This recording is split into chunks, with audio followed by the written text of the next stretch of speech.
Hi guys! Welcome to my YouTube channel po. New day, new video po tayo ngayon. Pag-usapan po natin ay tungkol po sa nangyaring release kahapon po, December 26, 2025 para po sa January 2026 monthly pension ng SSS. Ayan po, para po sa first batch po ito.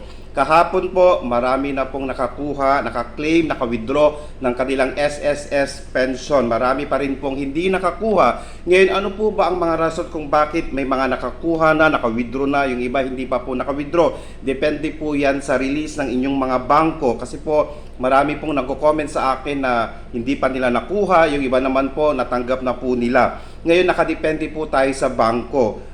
Yes, totoo po, 26 po may mga nag-release na po. May mga ibang bangko po na delayed or late pong mag-release.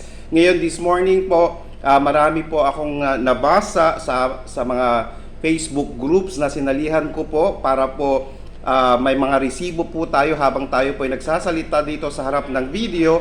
Meron na pong marami na pong mga naka-withdraw sa Metrobank, sa BDO at ilan pong mga bangko yan. Ngayon, marami po kasing ibang bangko. Ngayon, ang pinakamaaga pong nag-release kahapon ay ang Land Bank. Okay?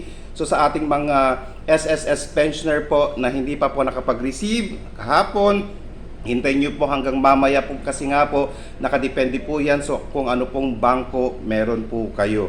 Ngayon, yung mga iba po na may online banking, relax po sila dahil may notification po na ma-receive sa kanila.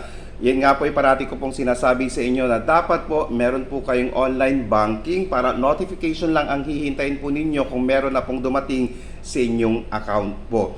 Okay, kahapon marami na pong nakakuha hanggang gabi, may nag-comment pa po hanggang gabi, dumating ng alas 9 ng gabi ang kanilang SSS pension po. Okay, yung iba po na hindi pa po nakakuha, paki-check po today. Ngayon po marami pa pong mga hindi nakapag withdraw or something, wala pong pumasok sa kanilang ATM accounts. Ibig sabihin nito, baka po may problema ang inyong account. Ano pong mga problema ito? Una po, hindi po kayo nakapag-comply ng ACOP or Annual Confirmation of Pensioner po. Ayan po, kung hindi po kayo nakapag-comply niyan, expect nyo po na suspendido po ang inyong monthly pension. Pero pag nakapag-comply naman na po kayo, lahat ng hindi po ninyo nakuha, lahat na hindi nyo po nakuhang pensyon ay babalik po sa inyo once na nakapag-comply na po kayo.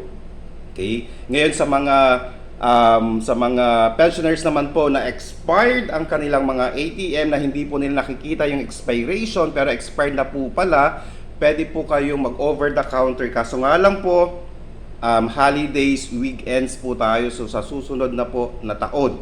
Okay? Kaya nga po, mas maganda po na chine-check rin po natin ang mga expiration ng ating mga ATM. Baka po expired na ngayon na taong holidays or weekends, mahabang holidays.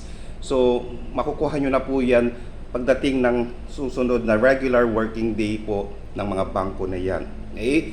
So, again, December 26 po, meron na pong dumating sa ilang mga